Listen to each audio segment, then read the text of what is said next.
Nós, a Europa, tem a ver com a Europa, tem a ver consigo. À sexta, uma reflexão sobre a atualidade europeia. Marco Teles, gestor do Europe Direct de Madeira, está connosco. Muito boa tarde, Marco. Boa tarde, Marta. Vamos começar por uma referência ao facto, talvez surpreendente, de alguns Estados-membros da União Europeia terem avançado no reconhecimento do Estado palestiniano. Anunciaram que iriam fazê-lo. Exatamente, e vão fazê-lo rapidamente. Estamos a falar da Noruega, Irlanda e Espanha, portanto, três países europeus, dois deles da União Europeia, e de facto é uma forma também de pressão para tentar resolver um problema que não está muito fácil de resolver, sendo que também sobre esta matéria o Presidente da República Portuguesa pronunciou-se também dizendo que não põe de lado a possibilidade, e o governo português também no mesmo alinhamento, de se reconhecer o Estado palestiniano como Estado soberano, mas não para já. Entendo o governo português que teremos mais utilidade como um país mediador neste momento, fazendo a ponte também com outros que possam não ter este entendimento da situação complicada que se vive em Gaza, mas que esse reconhecimento para já, por parte oficial do nosso país, não está previsto. As eleições europeias acontecem no mês de junho e têm sido promovidos debates, nomeadamente que foi iniciativa da União Europeia de Radiodifusão e foi organizado pelo Parlamento Europeu. Portanto, chama-se mesmo debate Eurovisão, curiosamente. É mesmo, eu não quis arriscar.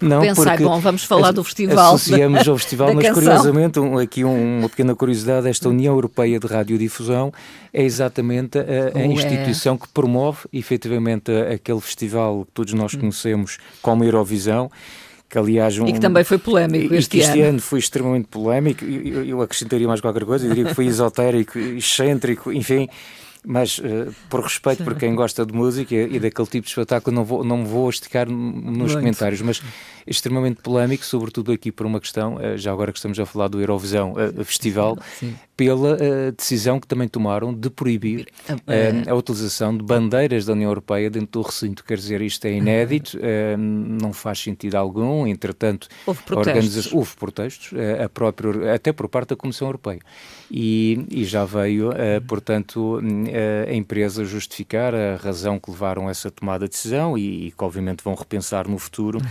estas medidas, mas foi realmente um festival um tanto ou quanto estranho. Bom, mas este é um debate diferente do debate Eurovisão. Este é um debate muito diferente daquilo que nós estamos habituados aos debates nacionais.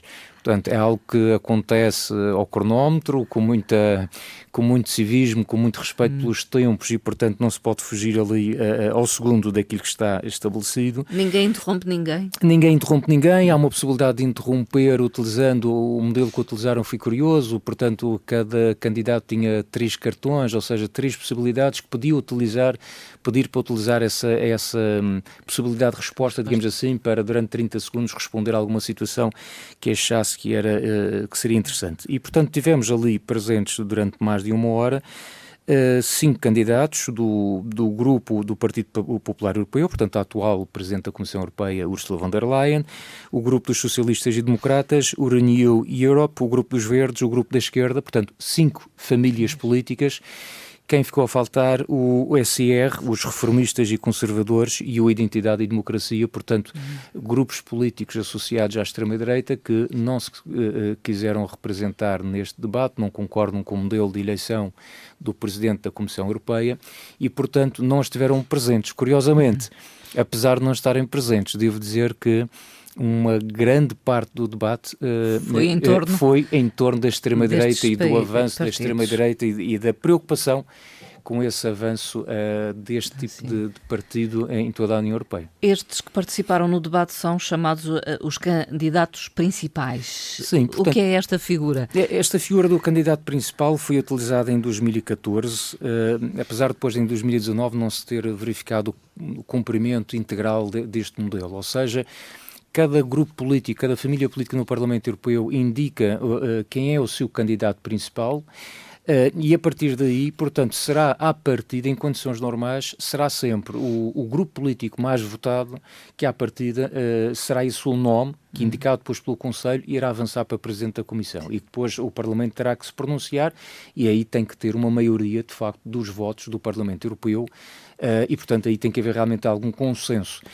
Obviamente, como se percebe, não vai decorrer destas eleições em junho, portanto, não há aqui maiorias absolutas, como é óbvio, isto não existe, e, portanto, vai obrigar também aqui alguma ginástica e entendimentos para se conseguir chegar a esse nome para Presidente da Comissão Europeia, embora tudo indique que a atual Presidente esteja bem encaminhada para a renovação do mandato. Eleita.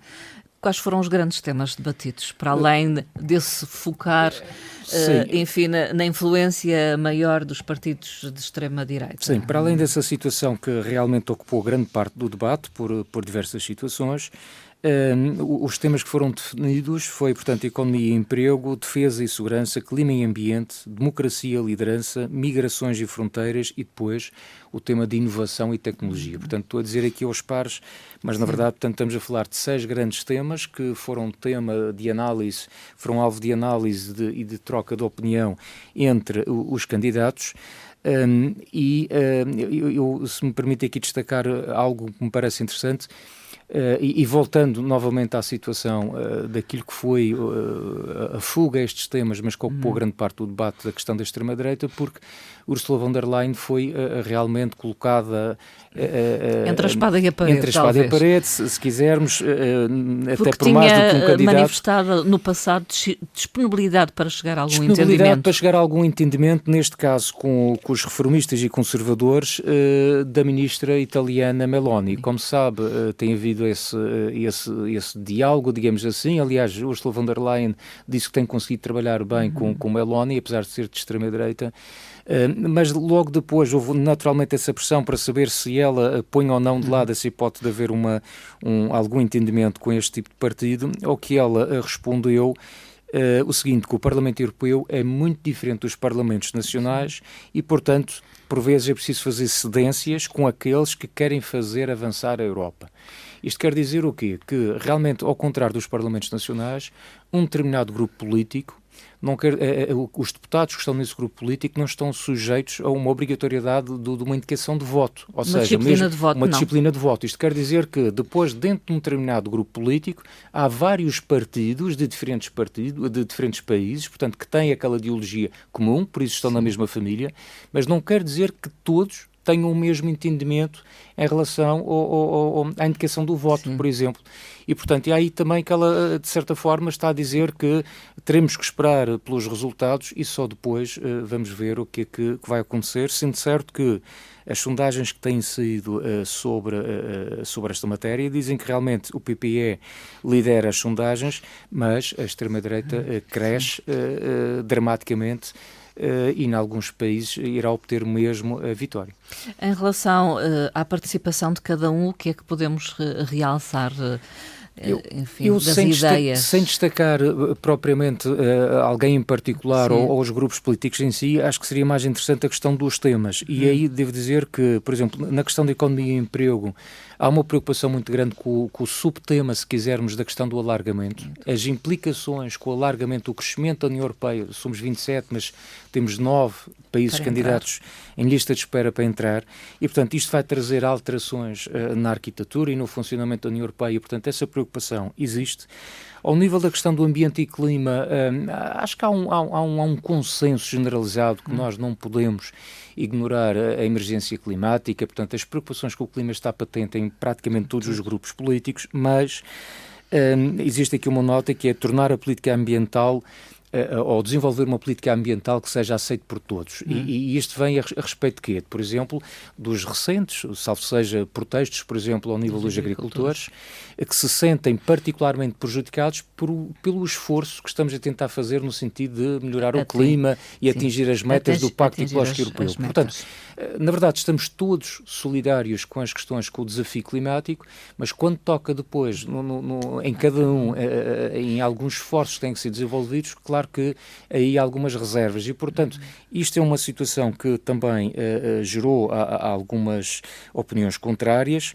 Por outro lado, defesa e a segurança. parte da defesa, como já tínhamos falado aqui em anteriores programas, a defesa neste momento é se calhar dos temas fortes, mesmo ao nível da discussão pública, da discussão entre cidadãos. Inclusivamente Ursula von der Leyen falou aqui não é uma novidade, mas da criação de um escudo de defesa aéreo europeu que fosse comum aos 27 Estados-membros. Claro que depois da discussão coloca-se se o reforço que tem que haver na defesa, e tem que haver reforço na defesa nos diversos Estados-membros, se esse esforço decorre de um reforço do orçamento por cada Estado-membro, ou se haveria uma ajuda europeia para esse fim. Portanto, há aqui muitas coisas que estão em aberto. Agora, parece-me claro que este é um tema bastante importante e, por isso mesmo, tem que sair, de certa forma, da esfera política, apenas da esfera política, para vir para a esfera pública. Do cidadão. Portanto, trazer isto para o nível do cidadão também, porque isto tem muitas implicações. E, inclusivamente, alguém levantava também, mesmo a questão da ajuda à Ucrânia, não está, do ponto de vista humanitário, em causa toda a ajuda que tem que ser dada à Ucrânia, mas já se questiona também muito o gasto que estamos a ter financeiro, que é enorme ao fim de 2 anos, e, sobretudo, o problema de não se ver uma luz ao fundo do túnel. Portanto, inclusivamente, alguma pressão para que a Ucrânia possa ter uma abertura no sentido de avançarmos para negociações. Enfim, tudo isto é muito sensível, mas o que se nota é que há um envolvimento cada vez maior dos cidadãos e uma preocupação com esta matéria. Portanto, isto não pode ficar apenas na esfera política. Marco Teles, entretanto, há um esforço por parte do Parlamento Europeu em apelar ao voto e fazer participar os cidadãos nas eleições europeias. E está a circular um vídeo de campanha institucional que tem muitas visualizações. Muitas mesmo. É interessante até interessante. É um vídeo que foi lançado a 29 de abril, portanto, não tem sequer um mês. E, no entanto, já teve mais de 190 milhões de visualizações. Portanto, a ideia, como a Marta referiu, é uma campanha institucional do Parlamento, chama-se Usa o Teu Voto, e fizeram uma coisa muito simples, que foi convidar pessoas de idade, mais idade, que passaram por situações de privação de liberdade, portanto, pessoas que passaram, por exemplo, pela Segunda Guerra Mundial, outros oriundos de países de leste que viram nascer a democracia mais recentemente, e, por exemplo, também pessoas que viveram de perto a queda do Muro de Berlim. E, portanto, é um vídeo muito simples de avós a falar para netos, e netos que ouvem durante 4 minutos, portanto é um vídeo relativamente curto, durante 4 minutos ouvem o quão difícil era a vida antes da democracia, antes da liberdade. E, portanto, uma nota final para dizer que é um vídeo, obviamente, com uma carga sentimental muito grande, e que depois estes avós sublinham a importância da democracia e do voto, que não pode, de maneira alguma, ser entendido como um dado adquirido. Portanto, é esta a mensagem forte, que continuemos a lutar pela democracia, pelo voto, que já conseguimos o direito, mas já que temos esse direito de voto, que se utilize, vamos usá-lo, não é? E isso será, de facto, bastante importante no próximo dia 9 de junho. Falemos de dados conhecidos do último Eurobarómetro, numa altura em que estamos a 2 semanas, pouco mais, das eleições europeias. Este é um Eurobarómetro standard, portanto não é um Eurobarómetro feito de raiz a pensar nas questões das eleições, mas de qualquer forma trazem aqui bons indicadores. Uma síntese para dizer que os europeus, de uma forma geral, querem uma União Europeia mais forte e mais independente à escala global. Portanto, a tal autonomia da União Europeia que tanto se fala a nível industrial e energético está presente, e isso nota-se em praticamente todos os Estados-membros. Depois dizer também que a maioria dos inquiridos em 21 dos 27 Estados-membros confia na União Europeia, e os níveis mais elevados, curiosamente, registram-se na Dinamarca, 69%, peço perdão, e logo depois vem Portugal e a Lituânia, ambos com 68%. Também dizer que a imagem positiva da União Europeia, o valor mais alto, é restado precisamente no nosso país, com 68%. Há países que, curiosamente, este valor é extremamente baixo. O caso da França, 33% apenas. E isto é preocupante se falarmos de um país que foi um dos fundadores do projeto europeu. Depois também temos aqui um aspecto interessante que é o seguinte: 77% dos europeus são a favor de uma política comum de segurança e defesa. Lá está a tal temática da defesa que está muito na ordem do dia. E este valor um bocadinho mais baixo, 71% concordam que a União Europeia precisa de reforçar a sua capacidade de produção de equipamento militar. É óbvio que para nós termos mais segurança, mais defesa, temos que apostar realmente na questão da produção de equipamento militar. Termino apenas dizendo que a situação da economia aparentemente melhorou desde o outono de 2023. Isto é entendido assim por 47% dos inquiridos, que classificam a situação como boa. Portanto, este é de resto o nível mais elevado desde 2019, portanto, antes do período da pandemia, exatamente. E 6 em cada 10 cidadãos, ou melhor, 62% para ser mais exato, estão também otimistas quanto ao futuro da União Europeia. E isto é um dado interessante e, digamos, novo, porque normalmente nesta parte do otimismo, e sobretudo os portugueses, não costumam ser mais otimistas. Não costumam ser, não é? Marta, permita-me só para terminar, e já que estamos a falar de otimismo, dizer que também esta semana o Presidente da República, Marcelo Rebelo de Sousa, numa conferência que dava em Itália, relembrava que o nosso antigo Primeiro-Ministro António Costa continua a ser o preferido da União Europeia para Presidente do Conselho Europeu. E, cito, ele referiu, disseram-me que é uma figura realmente incontestável.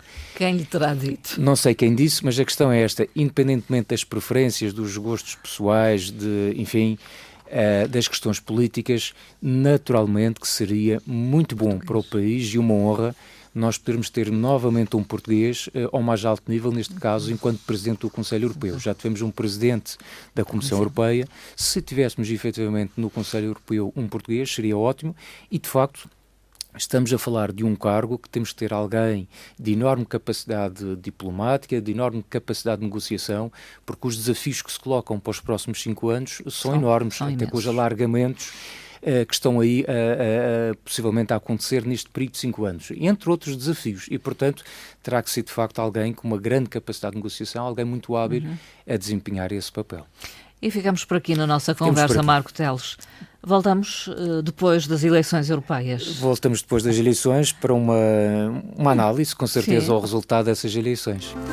Até à próxima, então. Até à próxima, obrigado.